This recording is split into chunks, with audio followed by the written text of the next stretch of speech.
తెలంగాణలో మరో పొలిటికల్ తీర్మార్కు రంగం సిద్ధమైంది. లోక్సభ ఎన్నికల్లో గెలిపే లక్ష్యంగా ప్రధాన పార్టీలు రంగంలోకి దిగాయి. అసెంబ్లీ ఎన్నికల్లో ఓటమి మూడ్ నుంచి బయటపడేందుకు బీఆర్ఎస్ అన్ని ప్రయత్నాలు చేస్తోంది. కేసీఆర్ స్వయంగా బస్సు యాత్ర చేస్తున్నారు.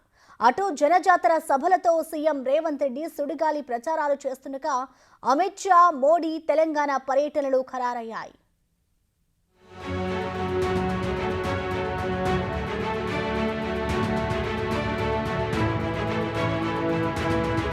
అసెంబ్లీ ఎన్నికలు ఓడిన బీఆర్ఎస్కు లోక్సభ ఎన్నికలు చాలా ప్రతిష్టాత్మకంగా మారాయి.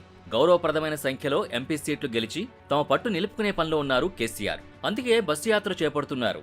50 కార్లు, 100 మంది వాలంటీర్లు, మంది మార్బలంతో బయలుదేరారు. గత ఎన్నికల్లో రైతులు, పింఛన్దారుల ఓట్లు పడలేదని గుర్తించారు. సో వారి ఓట్ల కోసం గ్రామీణ ప్రాంతాల్ని కవర్ చేయబోతున్నారు. పనిలో పనిగా కాంగ్రెస్ రైతులకు, పింఛన్దారులకు ఇచ్చిన హామీలు నెరవేర్చడం లేదన్న పాయింట్ను రైజ్ చేస్తూ ఈసారి వారి ఓట్లపైనే ఆశలు పెట్టుకుంటున్నారు. అసెంబ్లీ ఎన్నికల్లో ఓటమి తర్వాత తెలంగాణ భవన్లో వాస్తు మార్పులు చేయించుకున్న కేసీఆర్ సౌత్ గేట్ నుంచి కాకుండా ఈశాన్య గేటు నుంచి బస్సు యాత్రకు బయలుదేరారు.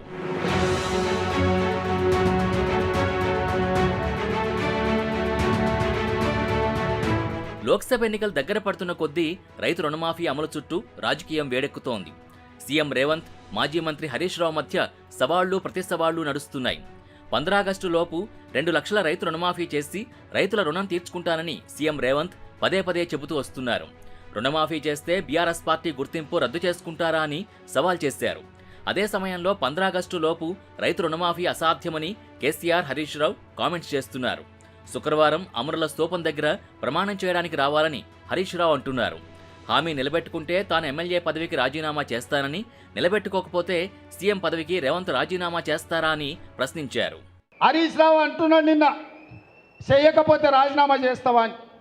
నేను హరీష్ రావుకు సూటిగా కేసీఆర్కి సవాలు విసురుతున్నా. 15 ఆగస్టు లోపల రుణమాఫీ నేను చేస్తా, నేను రుణమాఫీ చేస్తే నీ పార్టీని నువ్వు రద్దు చేసుకుంటావా? సవాళ్ళు స్వీకరించు. 15 ఆగస్టు లోపల 2 లక్షల రుణమాఫీ చేసి చూపిస్తా. అక్కడి సూర్యుడు ఇక్కడ మొరిచిన, భూమి ఆకాశాలు తలకిందులైన, కేసీఆర్ ఫామ్ హౌస్లో ఊరేసుకొని సచ్చిన 15 ఆగస్టు లోపల రైతులకు 2 లక్షల రుణమాఫీ చేస్తా. చేసిన మరుక్షణమే నీ పార్టీని నువ్వు రద్దు చేసుకుంటావా? నా సవాల్ను స్వీకరించు హరీష్ రావు. పోయి నీ మామని అడుగు. నేను మాటిస్తే ఎట్లుంటానో తెలుస్తుంది, నీ మామకు తెలుసు నీకంటే ఎక్కువ. కేసీఆర్కు డిప్రెషన్, ఫ్రస్ట్రేషన్ ఎక్కువయ్యాయని మంత్రి ఉత్తమ్ కుమార్ రెడ్డి అంటున్నారు. లోక్సభ ఎన్నికల్లో బీఆర్ఎస్కి ఒక్క సీటు కూడా వచ్చే పరిస్థితి కనిపించడం లేదని అంటున్నారు. అంతేకాదు 25 మంది బీఆర్ఎస్ ఎమ్మెల్యేలు కాంగ్రెస్లోకి వస్తున్నారంటూ కామెంట్ చేశారు. 20 మంది కాంగ్రెస్ ఎమ్మెల్యేలు టచ్లో ఉండారని చెబుతున్న కేసీఆర్ దమ్ముంటే ఒక్కరి పేరైనా చెప్పాలని సవాల్ చేశారు. అటు బీఆర్ఎస్ 8 ఎంపీ సీట్లు గెలిస్తే తన మంత్రి పదవికి రాజీనామా చేసి రాజకీయాల నుంచి తప్పుకుంటానని మరో మంత్రి కోమటిరెడ్డి వెంకటరెడ్డి సవాల్ చేశారు. మొత్తంగా బీఆర్ఎస్ పార్టీకి ప్రత్యర్థి పార్టీల నుంచి సవాళ్లు పెరుగుతున్నాయి. దీంతో వీటిని తట్టుకునే కెపాసిటీ ఉందా అన్న డౌట్లు పెరుగుతున్నాయి.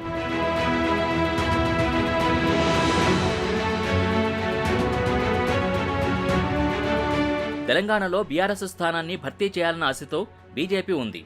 అందులో భాగంగానే బీజేపీ అగ్రనేతలైన మోడీ, అమిత్ షా వరుస ప్రచారాలకు రెడీ అవుతున్నారు. ఇప్పటికే వారి పర్యటనలు ఖరారయ్యాయి.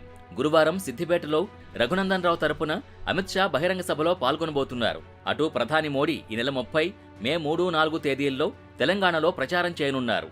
ఈ నెల 30న హైదరాబాదులోని వివిధ రంగాల ప్రముఖులతో సమావేశమవుతారు. మే 4న నారాయణపేట్, చేవెళ్ల పార్లమెంటు నియోజకవర్గాల్లో బహిరంగ సభల్లో పాల్గొననున్నారు. కాంగ్రెస్ ప్రభుత్వాన్ని ఎవరూ కోల్చబోరని, దానంతట అదే పడిపోతుందని అన్నారు.